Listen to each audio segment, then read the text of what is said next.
Late autumn 1860, Palermo, Sicily. The narrow streets wind between sun-baked stone buildings, their shutters banging in the wind. Smoke rises from chimneys and bakeries, mixing with the briny scent of the Mediterranean. At first glance, life seems ordinary. Children dart between carts, merchants haggle over olive oil, priests call the faithful to prayer. But beneath the ordinary hum, an unspoken order governs every interaction, a code older than Italy itself. In a dimly lit courtyard, a man leans against a stone wall observing. He is Giovanni Nino Lanza, a landowner's son turned mediator. A dispute has erupted over grazing rights between two peasant families. Words have escalated into threats. Bloodshed is imminent. Lanza steps forward, hands raised, voice steady. You settle this among yourselves, but remember, no one outside these walls speaks of it. His words are not merely advice, they are law. This is Omertà, the Sicilian code of silence, respect, and self-regulation. Omertà is not written in law books. It is not taught in schools. It is learned in whispers and observed in consequences. To speak to outsiders, especially authorities, about private matters, disputes, or offenses is dishonorable and dangerous. Loyalty to one's family, one's community, and the code itself outweighs obedience to any state. Those who violate it invite retaliation that can span generations. The origins of Omertà are murky. Some scholars trace it to Arab and Norman influences in Sicily during the Middle Ages. Others see it as a natural evolution in a society where central authority was weak, corrupt, or absent. Sicily's rulers, foreign and local, frequently imposed taxes and laws, but lacked enforcement, leaving peasants vulnerable to exploitation. In this vacuum, local communities developed self-governing rules. Omertà became both shield and sword, a mechanism to protect against invaders, corrupt officials, and rival factions. By the mid-19th century, Omertà had hardened into a moral and social framework. Families bound themselves with tacit agreements. Loyalty was absolute, betrayal unforgivable. Vendettas were settled quietly or with precision, often leaving outsiders unaware of the full scope. Violence was selective, ritualized, and strategic. Speaking to authorities was seen as weakness. Silence was strength. Reputation, honor, and family survival depended on it. Giovanni Lanza observes the families.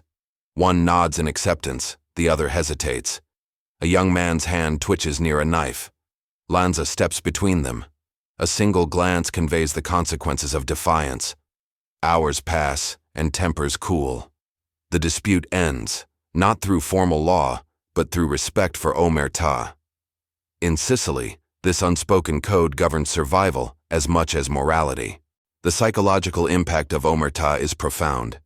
Peasants and townsfolk internalize the rules from childhood. The fear of exposure, of shame, of reprisal, trains behavior as effectively as any official decree. Communities police themselves. Outsiders rarely intervene. Honor and silence form a matrix of social control that is remarkably durable. Breaking Omertà is rarely accidental. When it happens, consequences are swift and violent. Omertà also facilitates criminal enterprise, though that is not its original purpose. As Sicily industrializes and urban centers like Palermo grow, extortion, smuggling, and protection rackets emerge. The Mafia, originally local enforcers and mediators, adopts Omertà as a cornerstone. Witnesses, victims, and participants alike are bound by the code. Law enforcement, often corrupt or impotent, finds itself frustrated. Evidence vanishes, testimonies disappear. Omertà becomes both cultural anchor and tactical advantage. By 1870, prominent mafia families wield influence across Sicily. Figures like Salvatore Totò Riina's distant ancestors, among others, live by Omertà, ensuring loyalty through ritual, fear, and shared code. Families are interconnected. Alliances are reinforced with marriage, business, and mutual protection. To outsiders, it may appear chaotic. To those within, it is an ordered system, capable of managing disputes, directing violence, and controlling economic opportunity. The enforcement of Omertà is deliberate and symbolic. A whisper heard by the wrong person, a letter sent to an official, a public insult. All can provoke deadly consequences. Murders are methodical, often executed to send a message without public spectacle. Symbols, rituals, and timing matter. The display of power is as strategic as the act itself. Silence, invisibility, and reputation become weapons. Yet Omertà is not purely about fear. It also embeds ethical codes within a violent framework. Loyalty, courage, and responsibility to one's family are elevated. Justice, in the Sicilian sense, is local and immediate, rather than mediated by distant authorities. The code reinforces social cohesion, paradoxically sustaining communities while enabling brutality. By the 1880s, waves of Sicilian immigrants crossed the Atlantic to America, bringing Omertà with them. New York, Chicago, New Orleans, and other cities become laboratories for the code in a new environment. The principles, loyalty, silence, and self-policing, adapt to urban crime, bootlegging, and organized violence. Italian authorities may attempt to intervene, but Omertà persists, evolving to meet the challenges of a modern metropolis. In these early American chapters, Omertà becomes more than a Sicilian tradition. It becomes the bedrock of the American Mafia. Italian immigrants facing discrimination, poverty, and hostile policing find power and protection within the structure. Omertà ensures survival, organizes operations, and enforces discipline. Betrayal, as in Sicily, is the gravest sin, punishable by exile, ostracization, or death. By understanding Omertà, one understands the resilience of the Mafia. Witness protection is almost irrelevant. Police witnesses rarely testify. Insiders remain silent. Law enforcement learns, often painfully, that prosecution requires circumventing the code through informants, undercover operations, or long-term surveillance. The code's psychological and operational power is absolute. In Palermo, in 1880, Giovanni Lanza dies quietly in his home. His teachings and mediation have shaped generations. Omertà, the code he enforced, is no longer confined to Sicilian fields and courtyards. It travels across oceans, embedded in the bloodlines and choices of immigrants who will redefine organized crime in America. The origins of Omertà illustrate a paradox. A code of silence meant to preserve community and honor becomes a tool for organized violence and criminal dominance. Its endurance relies on human psychology, fear, and loyalty. Its power is not in written laws, but in lived consequences. Understanding Omertà is essential to understanding both Sicilian society and the rise of the Mafia across the Atlantic. The year is 1900. New York City hums with the energy of immigrants, horses clattering along cobblestone streets, factories belching smoke into the sky. Italian neighborhoods, from Little Italy in Manhattan to the Brooklyn waterfront, are crowded and bustling, teeming with families seeking opportunity, escape, or survival. Among them, Sicilian immigrants carry more than suitcases and dreams. They carry a code older than the Atlantic itself, Omertà. At a tenement on Mulberry Street, Giuseppe Moretti gathers a small group of men. They are shopkeepers, dock workers, and laborers, but also enforcers and mediators. He speaks quietly, eyes scanning the room. Whatever happens on these streets, it stays here. You speak to the police, you speak to anyone outside, you're finished. Do you understand? Nods ripple through the group. Silence is law. This is Omertà, transplanted into a new world, adapted to survive in crowded cities, hostile authorities, and emerging criminal enterprises. By the 1910s, the Mafia begins to take shape in New York. Joe Masseria rises as a dominant figure, controlling bootlegging, extortion, and gambling operations. Omertà governs every interaction. Lieutenants, soldiers, and associates are bound by loyalty and silence. Betrayal is unthinkable. Retaliation is swift and absolute. Police investigations are often thwarted. Witnesses disappear, and families are warned. Speak, and death follows. In a city of millions, the code imposes order among chaos. Meanwhile, across the country in Chicago, the seeds of Omertà find fertile ground. Sicilian immigrants like Al Capone and his contemporaries navigate a city rife with corruption, lawlessness, and opportunity. Prohibition, enacted in 1920, transforms these immigrants' networks into organized, lucrative enterprises. Bootlegging, gambling, and speakeasies flourish, and Omertà is enforced not only within families but across entire criminal hierarchies. At a warehouse on South Side Chicago in 1923, Capone meets with trusted lieutenants. Crates of whiskey arrive daily from Canada, transported under cover of darkness, guarded by men who live and die by Omertà. Capone's instructions are clear. No one talks, no one leaves, no mistakes. The law is not our friend, loyalty is. Every shipment, every transaction, every dispute is governed by the code.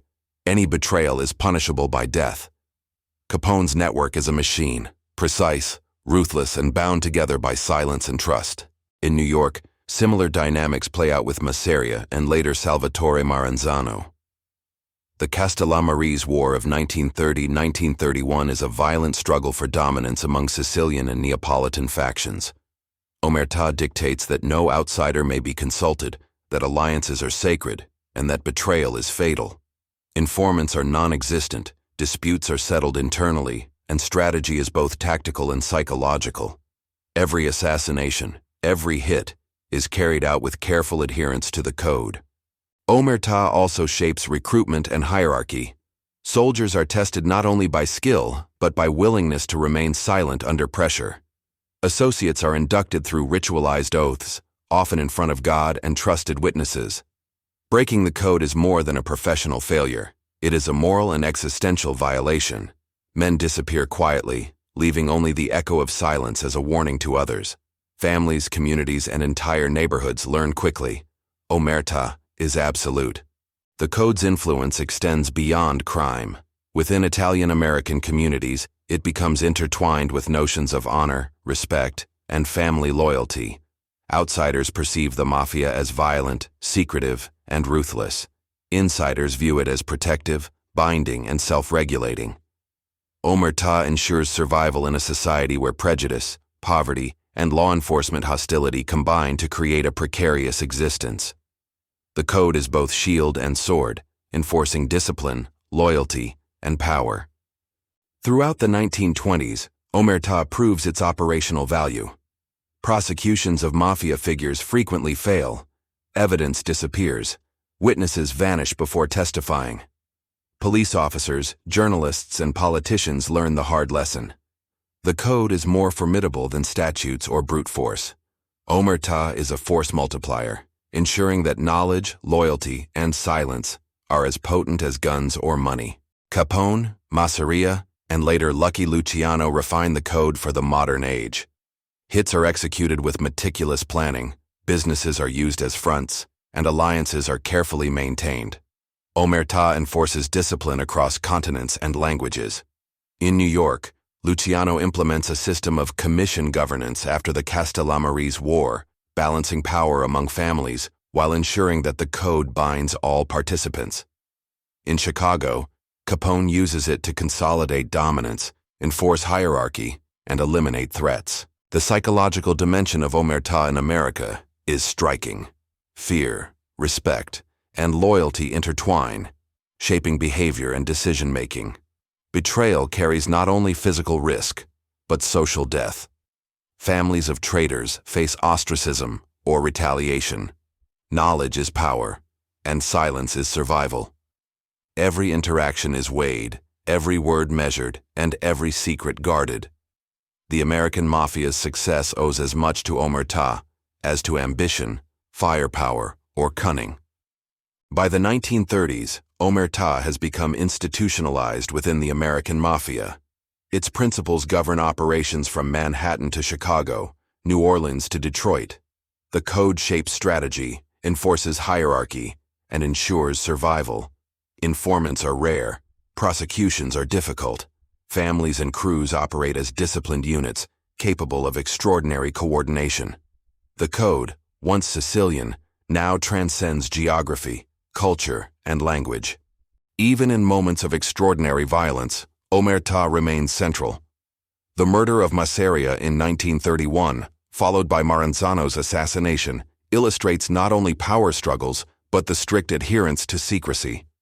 Decisions are discussed behind closed doors. Plans are executed without leaks. Loyalty and silence dictate outcomes more than individual skill or brute force. Omertà ensures that the inner workings of the Mafia remain opaque, even as the streets run red with blood. The transplantation of Omertà from Sicily to America is both cultural and operational. It is a survival mechanism, adapted for new challenges: urban density, law enforcement scrutiny, ethnic discrimination, and economic opportunity. It allows immigrant communities to organize, protect themselves, and thrive within hostile environments. It enforces discipline, minimizes internal betrayal, and maximizes strategic advantage. Omertà also has limits. Law enforcement gradually adapts. Undercover operations, wiretaps, and informants, most famously Joseph Valachi in the 1960s, begin to pierce the veil. But for decades, the code is remarkably resilient. Its power lies not in laws, but in human psychology, fear, loyalty, and reputation. Breaking it is both morally and physically dangerous, ensuring its endurance across continents and generations. By 1935, Omertà is firmly entrenched in the American Mafia. Capone has been imprisoned, but his operations continue.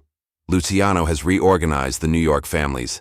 The code is a living force, shaping behavior, enforcing hierarchy, and protecting the organization from internal and external threats. Its origins in Sicilian honor culture merge seamlessly with American criminal opportunity, producing a phenomenon unique in scale and sophistication. Omertà in America is no longer merely a code of silence. It is the lifeblood of organized crime. Every hit, every negotiation, every hierarchy is reinforced by its principles. Betrayal, once tolerated, is met with swift, often lethal punishment. The code ensures cohesion, operational security, and continuity, even in the face of law enforcement, internal conflict, and shifting power dynamics. New York City, 1931. The back room of a Bronx butcher shop is silent except for the rhythmic thud of a meat cleaver. The smell of raw flesh mixes with cigar smoke. A man sits tied to a chair, head bowed, blood pooling beneath him.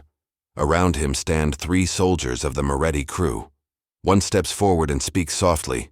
"You broke the code." The man says nothing. He doesn't beg, doesn't deny it. Everyone in the room knows what happens next. Omertà has been violated. There is no appeal, no redemption. The sentence is death, not out of cruelty, but necessity. The Mafia survives because silence is absolute. Without it, everything collapses. Enforcing Omertà is both ritual and reality. The Mafia's power depends on loyalty so deep it overrides instinct. Betrayal is not simply a crime, it is treason against an entire family. The system does not forgive, because forgiveness invites weakness. From New York to Chicago, from Palermo to Detroit, the price of betrayal is always the same: death and erasure. In the 1930s and 1940s, as Mafia families expand across America, Omertà becomes a tool of control as much as survival. Every soldier, associate, and ally understands the rules from the beginning. You speak only to your capo. You never discuss family business outside. You take your secrets to the grave. Fear enforces what morality cannot. The silence is both armor and chain. The induction ceremony, the oath of Omertà, cements this loyalty. A small room, a saint's picture, a prick of blood on the finger, a candle lit. The initiate repeats ancient words: "If I betray my friends, may my soul burn as this image burns." The picture is set aflame and crushed between hands, the ashes mixing with the blood on the skin. It is both sacred and profane, a binding of the soul to silence. From that moment, the man belongs to the family more than to himself. Breaking Omertà rarely happens by accident. It comes from desperation, fear, or ambition. And when it happens, retribution is swift. In Chicago, 1935, a mid-level enforcer named Anthony "Tony the Hat" Pirelli disappears after whispering too much to the wrong detective. His body is never found. In New York, a bookmaker suspected of cooperating with police is found in the East River, his hands tied behind his back, his tongue cut out. a message as old as Sicily itself. The code's enforcement doesn't only target betrayal, it prevents it. The Mafia's structure ensures isolation between ranks. Orders move downward, information flows upward, but no one person knows everything. This compartmentalization ensures survival even under pressure. If one man breaks, he can only betray fragments, never the whole machine. Omertà becomes an architecture of secrecy. Law enforcement in the 1930s struggles to penetrate this wall. Police chiefs, prosecutors, even the FBI under J. Edgar Hoover failed to dismantle organized crime networks because witnesses refuse to testify. Jurors are intimidated, families threatened, and silence reigns in courtrooms. Detectives call it the wall of silence. For the Mafia, it is simply Omertà, in action. Even among rivals, the code holds weight. When Joe Masseria is murdered during the Castellammarese War, no one outside the circle dares speak. Newspapers speculate, police theorize, but the truth remains buried. Luciano's reorganization of the Mafia after 1931, creating the Commission, depends on the unbreakable discipline of Omertà. Disputes are mediated, assassinations approved, and secrets buried with precision. Psychologically, Omertà creates dual lives. A mobster may dine with his family, attend church, send his children to school, then commit murder hours later, bound by loyalty and silence. He cannot share his fears, cannot confess, cannot escape. The code promises honor and belonging, but it demands isolation. The deeper one's loyalty, the greater the price. For many, Omertà becomes a source of pride. It separates men of honor from ordinary criminals. To remain silent under questioning is a badge of integrity. In 1957, after the Appalachian meeting in upstate New York is raided by police, dozens of Mafia leaders are arrested. Not one speaks. Even when beaten, threatened, or imprisoned, they hold their tongues. Reporters call it a conspiracy. To them, it is fidelity to an ancient code. The Mafia enforces Omertà not just through fear, but through example. Stories circulate like scripture, of men who died before speaking, of families protected, of traitors erased. These stories build mythology, a collective identity centered on silence, honor, and sacrifice. The fear of death is powerful, but the fear of dishonor is worse. Among men of Omertà, dying silent is the only way to live forever. But silence has limits. The pressure of law enforcement, the lure of protection, and the erosion of old-world values begin to crack the foundation. In the 1940s, Italian-American communities become more integrated into mainstream America. Younger generations born in Brooklyn and Chicago rather than Palermo begin to question the old rules. The FBI learns to exploit this shift, targeting the ambitious, the scared, and the reckless. Still, the code endures, for now. Omertà's most haunting feature is its moral paradox. It glorifies loyalty and family, yet demands betrayal of conscience. It protects communities from external control, yet subjects them to internal terror. It exalts silence as strength, even when silence covers murder. The code that began as a shield against oppression has become an instrument of domination. The enforcement of Omertà shapes the Mafia's identity for nearly half a century. It enables them to survive government crackdowns, infiltrate unions, manipulate politicians, and expand into international narcotics. Every success rests on a single principle, that no man speaks. Every downfall begins with the first word uttered in betrayal. By the end of the 1940s, Omertà stands unbroken. Informants are myths. Loyalty is iron. Law enforcement remains on the outside, guessing, speculating, reaching but never grasping the full truth.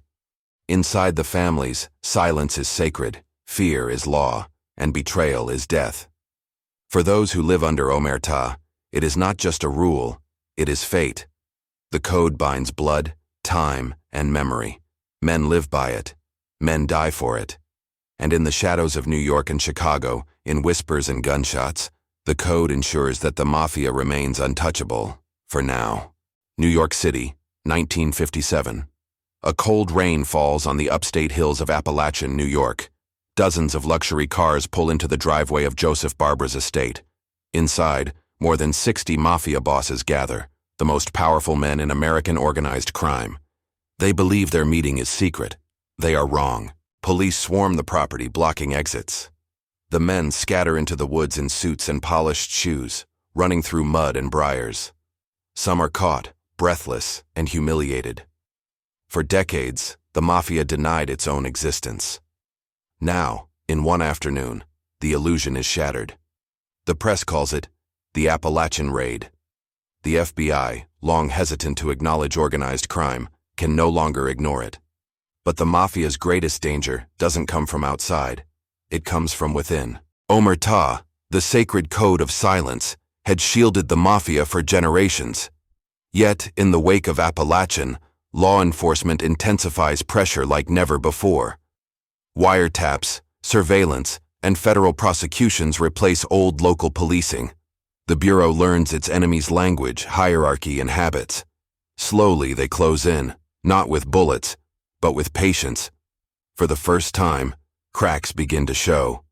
In 1959, a low-ranking soldier named Joseph Valachi, imprisoned on narcotics charges, begins to talk.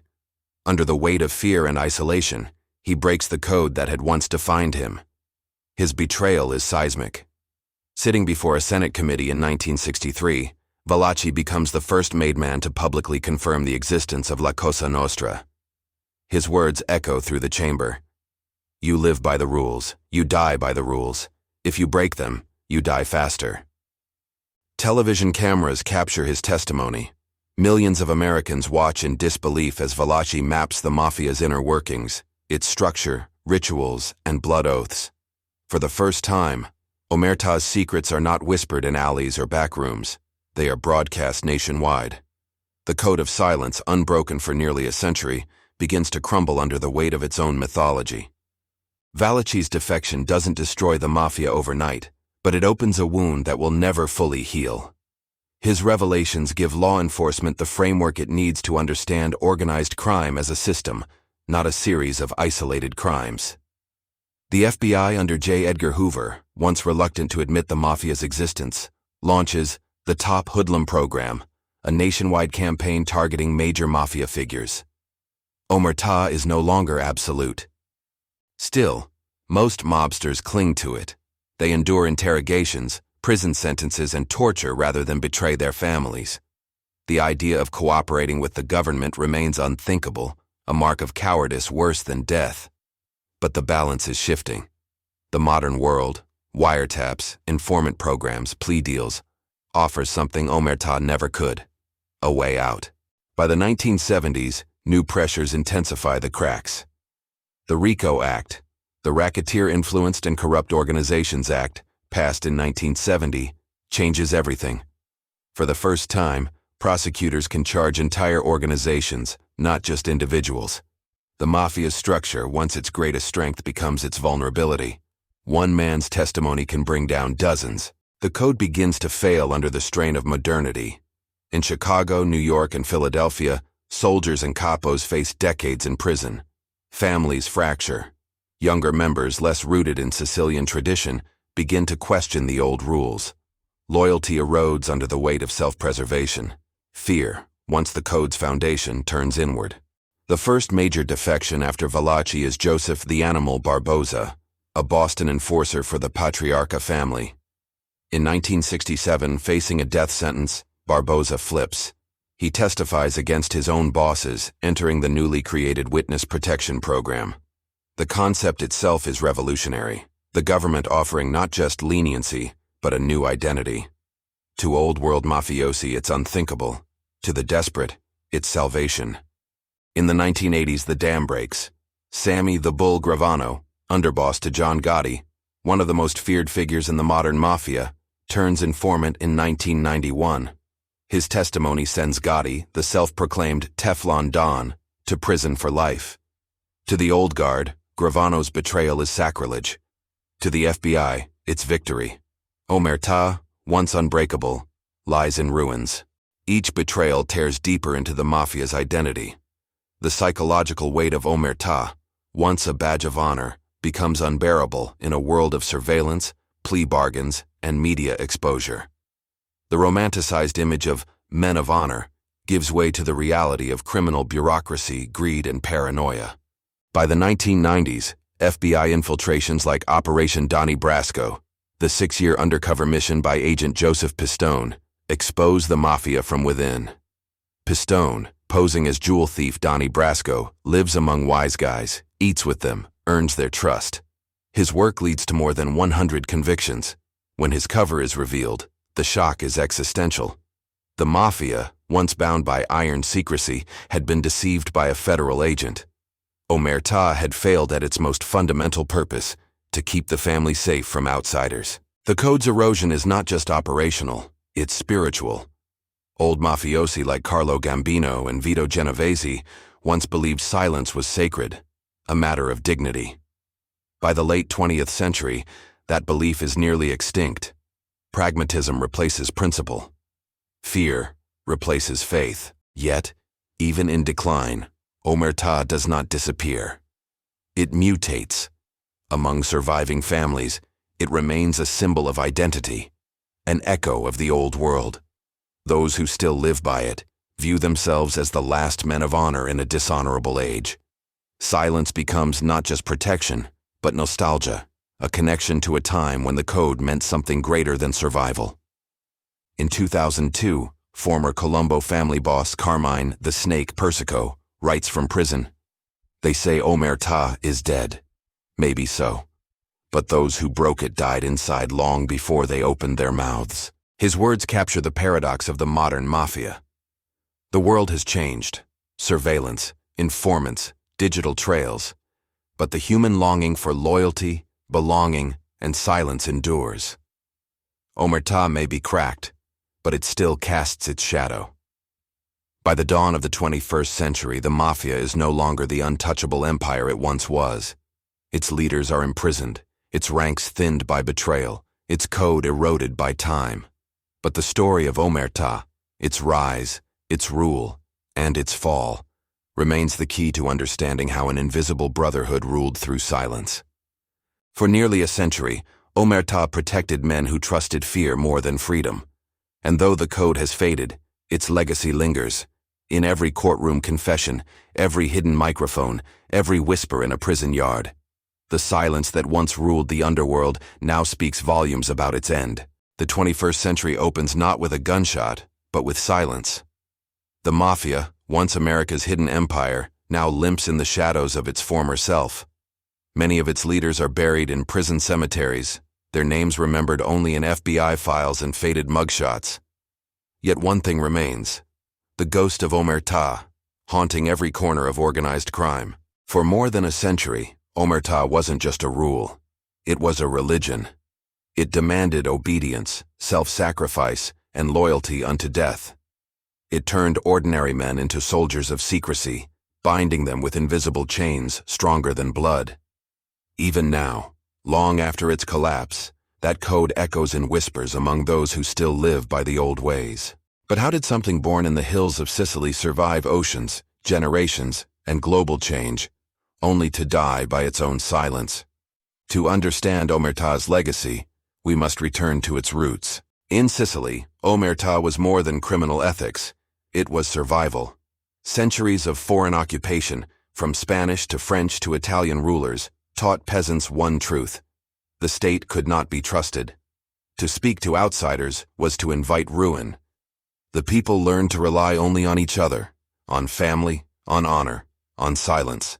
When Sicilian immigrants arrived in America at the turn of the 20th century, they brought that belief system with them. In the slums of New York, Chicago, and New Orleans, Omertà became armor against an unfamiliar world. In the old country, silence protected the village. In America, it protected the enterprise. It transformed from peasant prudence into organized power. Throughout the mid-20th century, Omertà shaped the Mafia's identity, not merely as a criminal syndicate, but as a society within a society. It was what separated men of honor from ordinary thugs. It gave killers a moral code, extortionists a sense of purpose, and crime itself an air of nobility. The oath was always the same: Silence until death, loyalty above all. But time erodes even the hardest stone. As the world modernized, the very forces that once made Omertà effective began to betray it. Technology pierced secrecy. Law enforcement learned to listen, record, and infiltrate. Wiretaps replaced interrogations. Informants replaced soldiers. The underworld's greatest weapon, fear, could no longer suppress the tide of progress. By the late 20th century, Omertà became less a rule of honor and more a liability. Prosecutors no longer needed torture or bribes. They had surveillance and the RICO Act. The very architecture of the Mafia, its hierarchy, its rituals, its silence, became a blueprint for its destruction. Still, the legacy endures. You can see it in how modern gangs, cartels, and criminal organizations model themselves. In Mexico's Sinaloa cartel, in Japan's Yakuza, in Russia's Bratva, echoes of Omertà remain. They use their own languages of silence, oaths, and fear. The faces have changed, but the psychology remains identical. Secrecy is survival. Loyalty is life. Even in the digital age, where every phone can betray you and every message can be traced, the underworld still clings to the illusion of the unbreakable bond. That's the paradox of Omertà. It's both ancient and eternal. It dies with every betrayal, but lives on in every act of silence. The code's influence also lingers in popular culture. Hollywood immortalized it, from The Godfather to Goodfellas to The Sopranos. These stories romanticize the silence, transforming it into a symbol of loyalty and masculine virtue. Yet in truth, Omertà destroyed far more men than it saved. It demanded total devotion, but offered no mercy. Those who followed it to the end found only prison, paranoia, or an unmarked grave. Even law enforcement learned from Omertà. The FBI's use of undercover operations, confidential informants, and compartmentalization mirrors the Mafia's structure. Information flows upward. Secrecy protects the core. Ironically, the very code designed to shield the Mafia became a lesson in control for its enemies. But the real legacy of Omertà isn't found in courtrooms or crime families. It's in human nature. Because at its heart, Omertà isn't just about the Mafia. It's about the human need for belonging, the instinct to protect one's own, even at the cost of truth. It's about how silence can feel righteous, even when it hides corruption. Across cultures, across eras, silence has always been power. In corporations that bury scandals, in governments that silence dissent, in families that keep their secrets, the spirit of Omertà lingers. We may condemn it in the Mafia, but we live by it in our own quiet ways.